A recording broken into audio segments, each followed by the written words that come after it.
Okay students, आज हम एक न्यू यूनिट स्टार्ट कर रहे हैं, सेकेंड यूनिट प्लांट फिजियोलॉजी यानी कि पादप कार्य की। देखिए, एग्जाम के पॉइंट ऑफ व्यू से भी ये जो यूनिट है वो बहुत इंपॉर्टेंट है। बात करें 9 मार्क्स का जो है वो इस सेकेंड यूनिट का पार्ट रहने वाला है। एग्जाम के अंदर, बोर्ड एग्जाम के अंदर जो है वो 9 मार्क्स के क्वेश्चन जो है वो इस सेकंड यूनिट से आते हैं। प्लांट फिजियोलॉजी ये बहुत ही इंपॉर्टेंट पार्ट है। प्लांट का मैकेनिज्म कैसे होता है, प्लांट के अंदर वाटर एब्जॉर्प्शन कैसे होता है, ट्रांसपायरेशन प्रोसेस कैसे होता है, ये सारा प्रोसेस जो है वो हम इस फिजियोलॉजी के अंदर बात करते हैं। मतलब कह सकते हैं कि प्लांट का मैकेनिज्म जो उसकी फिजियोलॉजी है वो कैसी है, उसके ऊपर हम बात करने वाले हैं आज हम इस वीडियो के अंदर। तो इस यूनिट का फर्स्ट चैप्टर जो है वो है आपके प्लांट वाटर रिलेशन यानी कि पादपों का जल संबंध। देखिए, आप सब जानते हैं कि जो लिविंग ऑर्गेनिजम्स है उन सब की जो एक्टिविटीज है वो कहाँ होती है, एक सेल के अंदर होती है, यानी कि सेलुलर एक्टिविटीज कंप्लीट होती है। और आपको ये भी पता होगा कि एक सेल का मैक्सिमम पार्ट जो होता है वो क्या होता है, साइटोप्लाज्म कह सकते हैं या प्रोटोप्लाज्म कह सकते हैं, वो होता है। और उस प्रोटोप्लाज्म का 75% to 80% पार्ट क्या होता है, वाटर होता है। यानी कि जो जल है वो हमारे शरीर का या प्लांट का भी कह सकते हैं, कोई भी लिविंग ऑर्गेनिजम्स है उन सबके जो बॉडी पार्ट्स का, सेल पार्ट्स का जो है 70% पार्ट क्या होता है, वाटर होता है। तो यहां हम प्लांट का वाटर रिलेशन जो है वो स्टडी करने वाले हैं। पादपों का जल के साथ क्या संबंध होता है। सबसे पहले यहां हम बात करें कि वाटर की स्पेसिफिक कैसे कह सकते हैं कैरेक्टर्स क्या है, तो सबसे पहले हम वाटर के स्पेसिफिक कैरेक्टर्स की बात कर लेते हैं। आप सब जानते हैं कि पानी बहुत इंपॉर्टेंट रोल प्ले करती है हमारी लाइफ के अंदर। आपको कुछ इसके स्पेशल कैरेक्टर्स भी पता होंगे, तो देखते हैं आपको कौन कौन से कैरेक्टर्स पता है। सबसे पहले फर्स्ट कैरेक्टर क्या है, ये एक यूनिवर्सल सॉल्वेंट है यानी कि सार्वत्रिक विलायक का कार्य करता है।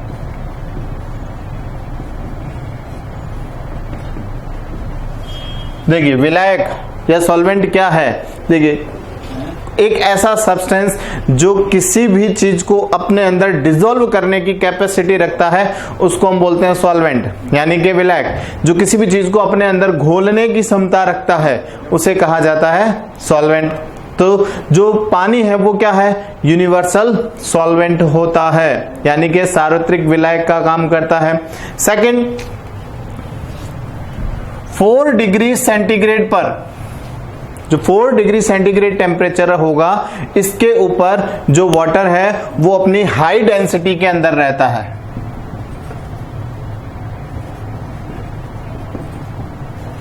उच्च घनत्व पर पाया जाता है। 4 डिग्री तापमान पर जल जो है वो अपने उच्चतम घनत्व पर पाया जाता है। थर्ड कैरेक्टर क्या है, इसमें हाइड्रोजन बॉन्ड प्रेजेंट होते हैं। हाइड्रोजन बॉन्ड जो है वो काफी इंपॉर्टेंट रोल प्ले करते हैं, या कह सकते हैं कि इसको यूनिवर्सल सॉल्वेंट बनाने में जो है वो हाइड्रोजन बॉन्ड्स का जो है वो एक इंपॉर्टेंट रोल है। तो ये इसका थर्ड कैरेक्टर हो गया। नेक्स्ट, जो वाटर मॉलिक्यूल्स होते हैं इन वाटर मॉलिक्यूल्स के अंदर कोहेजन और एडेसिव फोर्सेस जो है वो बहुत ज्यादा पाए जाते हैं। कोहेजन एंड एडेसिव फोर्स, आप इसे कह सकते हैं सहसंजन व आसंजक बल। ये जल के अणुओं के अंदर क्या होते हैं, ज्यादा पाए जाते हैं। देखिए, सहसंजक और आसंजक बल का क्या मतलब है। कोहेसिव फोर्स या सहसंजक बल जो है वो क्या है, जल के अणु जो है वो अपने ही अणुओं को क्या करते हैं, आकर्षित करते हैं। यानी कि जो वाटर मॉलिक्यूल्स है वो अदर वाटर मॉलिक्यूल्स को क्या करते हैं, अपनी ओर अट्रैक्ट करते हैं, अपनी ओर खींचते हैं। तो इसे इन दोनों मॉलिक्यूल्स के बीच में कौन सा फोर्स लगेगा, कोहेसिव फोर्स लगेगा। क्लियर है? तो ये कोहेसिव और एडेसिव फोर्सेस जो है वो वाटर मॉलिक्यूल्स के अंदर प्रेजेंट होते हैं। नेक्स्ट हम बात करें इसके अंदर, इसका जो पीएच होता है वो कैसा होता है? न्यूट्रल पीएच होता है, यानी कि उदासीन पीएच होता है। इसका पीएच पाया जाता है 7.0 पीएच होगा। इट मींस जो प्योर वाटर होता है उसकी जो पीएच है वो 7.0 होती है। इट मींस ये न्यूट्रल कंडीशन के अंदर होगा, ना तो एसिडिक होगा और ना ही एल्कलाइन होगा। क्लियर है? एसिडिक और एल्कलाइन वाटर ये दोनों ही जो है वो कह सकते हैं पॉल्यूटेंट वाटर्स का जो है वो रोल प्ले कर सकते हैं। तो जो प्योर वाटर होगा उसकी जो पीएच होगी वो क्या होगी? 7.0 होती है। इट मींस न्यूट्रल पीएच होती है। नेक्स्ट, इसका जो है वो एक die electric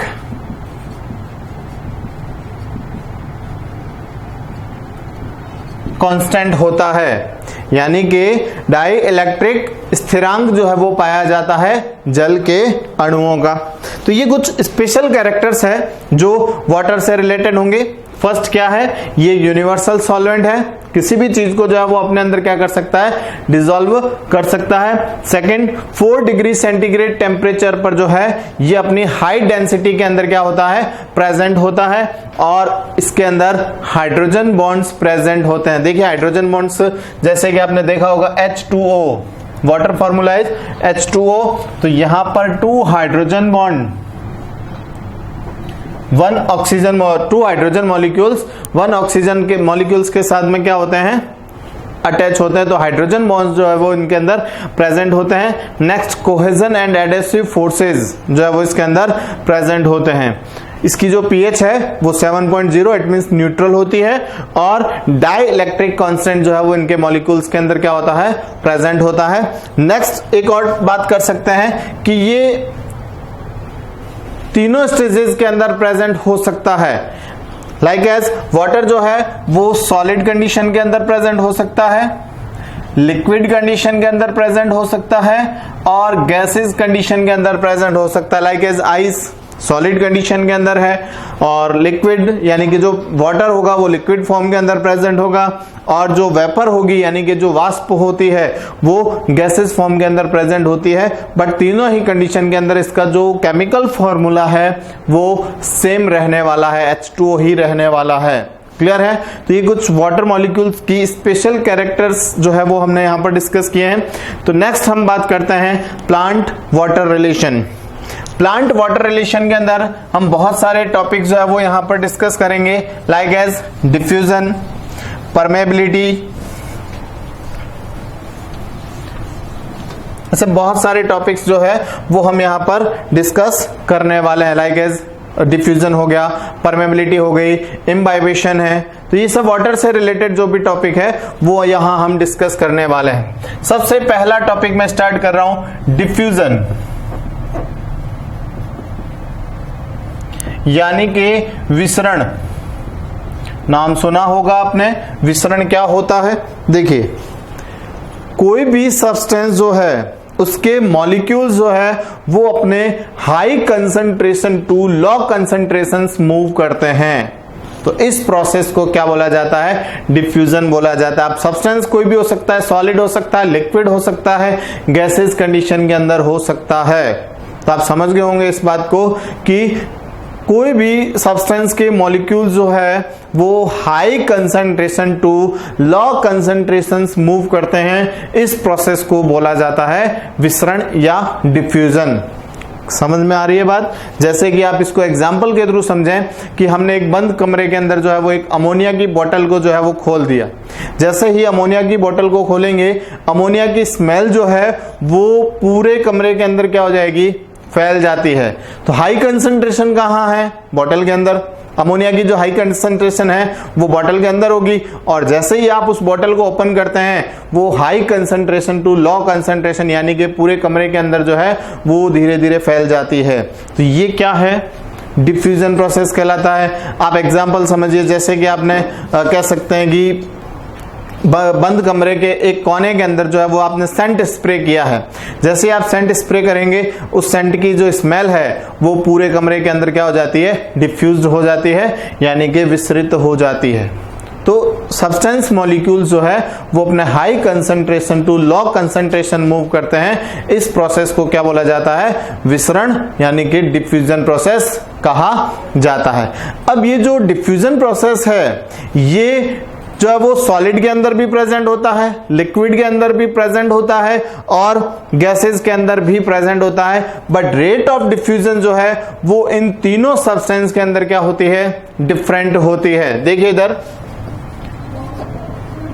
rate of diffusion जो है वो सॉलिड के अंदर क्या होगी, सबसे कम होगी, यानी कि जो ठोस पदार्थ होते हैं उनमें विसरण की दर क्या होती है, बहुत कम पाई जाती है, वो आपस में इतनी इजीली डिफ्यूज्ड नहीं होते हैं। सेकंड लिक्विड और नेक्स्ट गैस, यानी कि जो रेट ऑफ डिफ्यूजन है वो गैसेस में सबसे ज्यादा होती है और सॉलिड के अंदर जो है वो क्या होती है, सबसे कम पाई जाती है। डिफ्यूजन की जो रेट है वो डिपेंड करती है काइनेटिक एनर्जी पर, यानी कि ये जो सब्सटेंस मॉलिक्यूल है, पदार्थ के जो अणु हैं वो अधिक सांद्रता से निम्न सांद्रता की ओर गमन करते हैं, तो अणुओं को एक स्थान से दूसरे स्थान पर जाने के लिए क्या चाहिए, एनर्जी चाहिए, और वो एनर्जी उन्हें कहां से मिलती है, काइनेटिक एनर्जी से। तो डिफ्यूजन के लिए जो है वो किसकी रिक्वायरमेंट होती है, काइनेटिक एनर्जी, यानी कि गतिज ऊर्जा की जो है वो आवश्यकता होती है। गतिज ऊर्जा के द्वारा ही पदार्थ के अणु जो है वो एक स्थान से दूसरे स्थान पर क्या करते हैं, मूव करते हैं। क्लियर हुआ। डिफ्यूजन जो है वो डिपेंड करता है उसकी नेचर पर, जो सब्सटेंस है उसकी नेचर कैसी है, सॉलिड है, लिक्विड है या गैसेस कंडीशन के अंदर होगी। तो गैस के अंदर जो है वो रेट ऑफ डिफ्यूजन सबसे ज्यादा होती है और सॉलिड के अंदर जो है वो रेट ऑफ डिफ्यूजन सबसे कम पाई जाती है। देखिए किसी भी सिस्टम के अंदर, कोई भी सिस्टम है उसके अंदर अगर दो या दो से ज्यादा सब्सटेंस मॉलिक्यूल्स प्रेजेंट है तो उन दोनों सब्सटेंस मॉलिक्यूल्स की जो रेट ऑफ डिफ्यूजन होगी वो एक दूसरे से क्या होगी, फ्री होगी, यानी कि एक दूसरे के ऊपर डिपेंड नहीं करती है। इसे कहा जाता है इंडिपेंडेंट डिफ्यूजन, यानी कि स्वतंत्र विसरण कहा जाता है। वापस से समझिए एक एग्जांपल के through.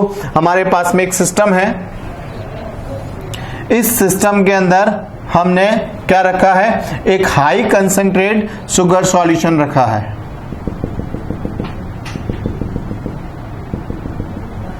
High concentrate sugar solution रखा है और एक, आप यूं समझ लीजिए कि हमने इन दोनों को डिवाइड कर दिया है। हमारे पास में ये एक सिस्टम है, इस सिस्टम के अंदर एक तरफ तो हमने शुगर सॉल्यूशन रखा है और एक तरफ हमने इसकी प्योर वाटर जो है वो ऐड किया है।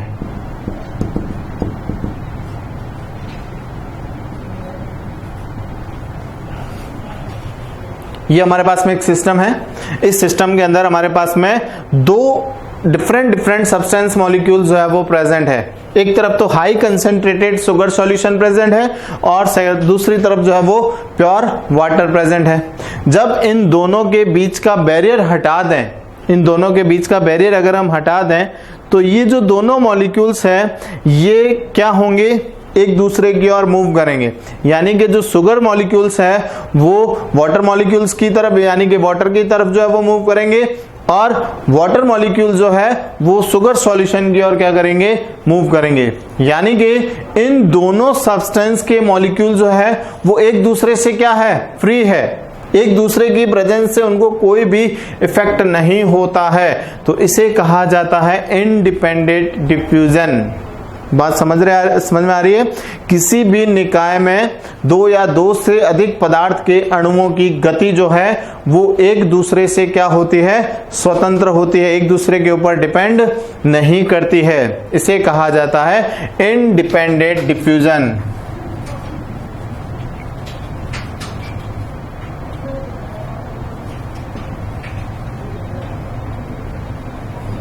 इंडिपेंडेंट डिफ्यूजन, स्वतंत्र विसरण कहा जाता है।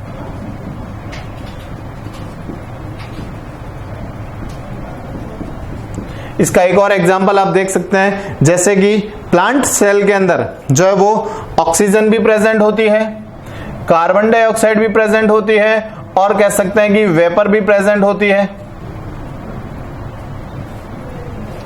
ऑक्सीजन भी होगी, कार्बन डाइऑक्साइड भी होगी, और जल वाष्प भी उसके अंदर जो है वो प्रेजेंट होती है। लेकिन इन तीनों की जो कंसंट्रेशन है या जो रेट ऑफ डिफ्यूजन है वो एक दूसरे पे डिपेंड नहीं करेगी, एक दूसरे पर डिपेंड नहीं होगी।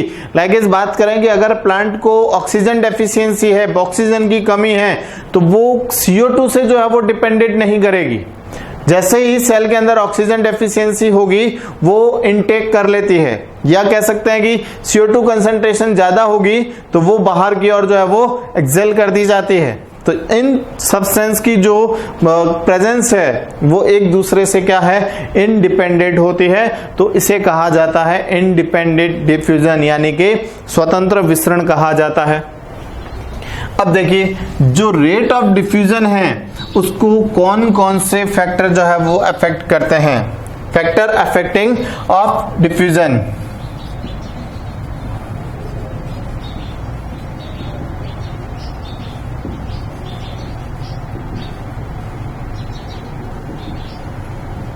कौन कौन से फैक्टर्स हैं जो डिफ्यूजन को क्या करते हैं, अफेक्ट करते हैं, विसरण की दर को प्रभावित करते हैं। तो सबसे पहला फैक्टर होगा आपके temperature.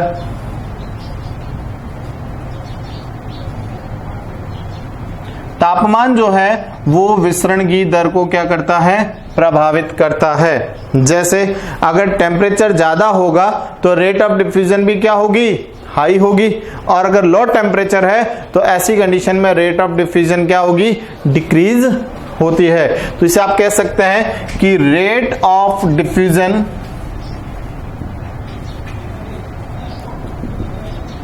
Is directly proportional to temperature, यानी कि टेम्परेचर इंक्रीज होगा तो रेट ऑफ डिफ्यूजन यानी कि विसरण की दर जो है वो भी क्या होगी, बढ़ेगी। टेम्परेचर डिक्रीज होगा तो रेट ऑफ डिफ्यूजन क्या हो जाएगी, डिक्रीज हो जाती है। तो rate of diffusion is directly proportional to temperature. Second, जो सेकंड फैक्टर होगा वो क्या होगा, डेंसिटी, यानी कि घनत्व। अब देखिए, जो रेट ऑफ डिफ्यूजन है वो डेंसिटी के रूट स्क्वायर के क्या होती है, इनवर्सली प्रोपोर्शनल होती है। वापस समझिए, rate of diffusion is inversely proportional two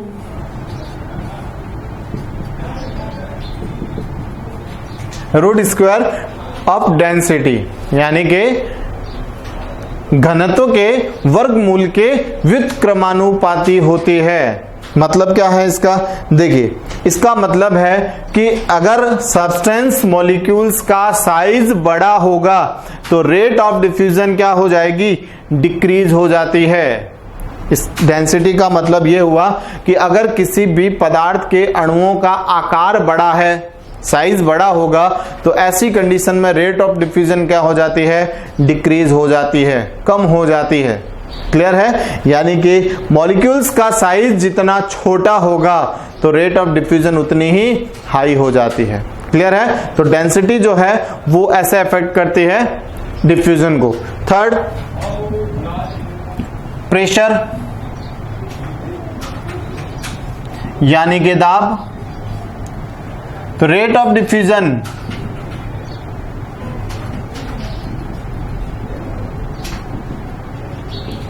is directly proportional to pressure. दाब जितना ज्यादा होगा रेट ऑफ डिफ्यूजन भी उतनी ही क्या होगी, ज्यादा होगी, और अगर प्रेशर कम होगा तो रेट ऑफ डिफ्यूजन भी उतनी क्या होगी, लो हो जाती है। क्लियर है, इसका आप एग्जांपल समझ सकते हैं कि एक सिलेंडर के अंदर गैस भरी हुई है, तो सिलेंडर के अंदर जो गैस होती है वो हाई प्रेशर के साथ में क्या होती है, फिल होती है।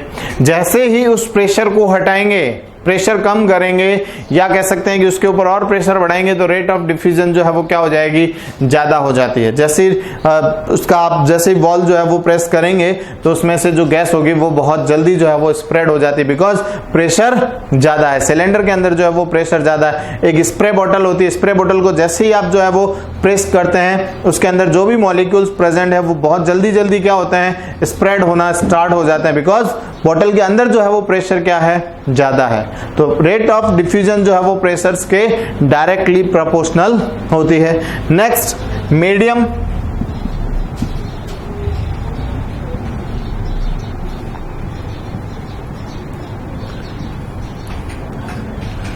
विसरण की दर जो है वो माध्यम की प्रकृति पर भी निर्भर करती है, यानी कि अगर कोई डेंस मीडियम है, सघन माध्यम है, तो वहां पर विसरण की दर क्या होती है, कम होती है, और विरल माध्यम के अंदर विसरण की जो दर है वो क्या होती है, ज्यादा होती है।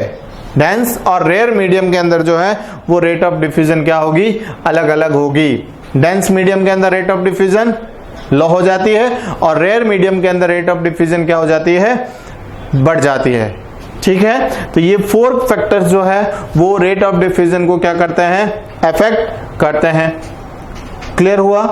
Rate of diffusion and rate of diffusion को अफेक्ट करने वाले फैक्टर्स। नेक्स्ट हम बात करें इंपॉर्टेंस ऑफ डिफ्यूजन। डिफ्यूजन का कह सकते हैं कि प्लांट लाइफ के लिए क्या इंपॉर्टेंस है, तो वो देखते हैं।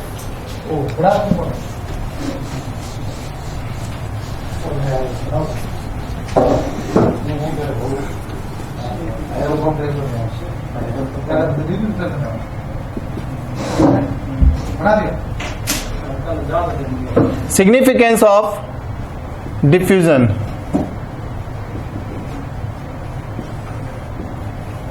विसरण का महत्व।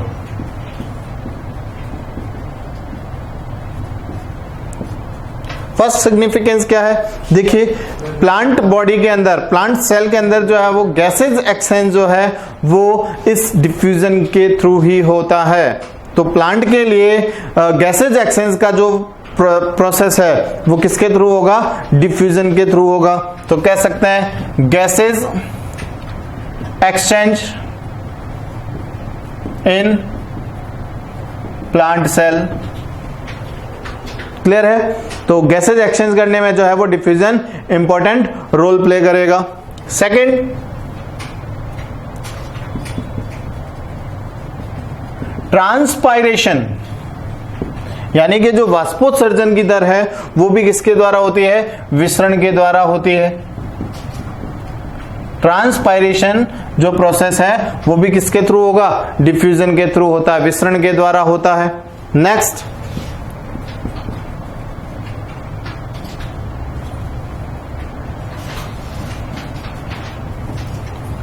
Translocation of food material.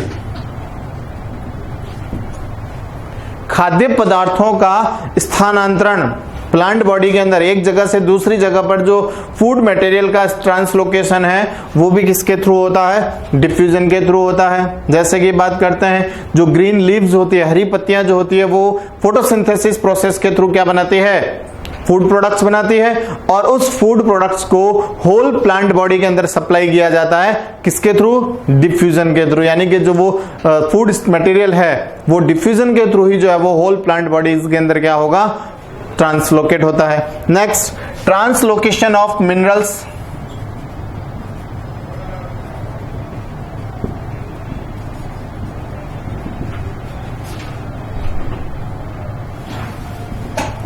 जो खनिज लवण होते हैं उनका भी स्थानांतरण जो है वो किसके द्वारा होता है, विसरण के द्वारा होता है। Translocation of minerals bye diffusion, ये भी जो है वो विसरण के द्वारा ही होता है। नेक्स्ट,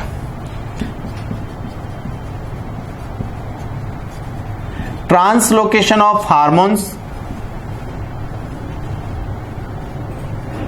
हार्मोन्स का स्थानांतरण जो है वो भी किसके द्वारा होता है, विसरण के द्वारा होता है। तो आप देखते हैं ये जो विसरण है वो प्लांट बॉडीज के लिए जो है वो कितना इंपॉर्टेंट रोल प्ले करता है। तो ये जो हमने टॉपिक पढ़ा है वो क्या है, डिफ्यूजन। नेक्स्ट वीडियो के अंदर हम बात करेंगे डिफ्यूजन के टाइप्स और अदर कौन कौन से चीजें हैं जो डिफ्यूजन से रिलेटेड होगी।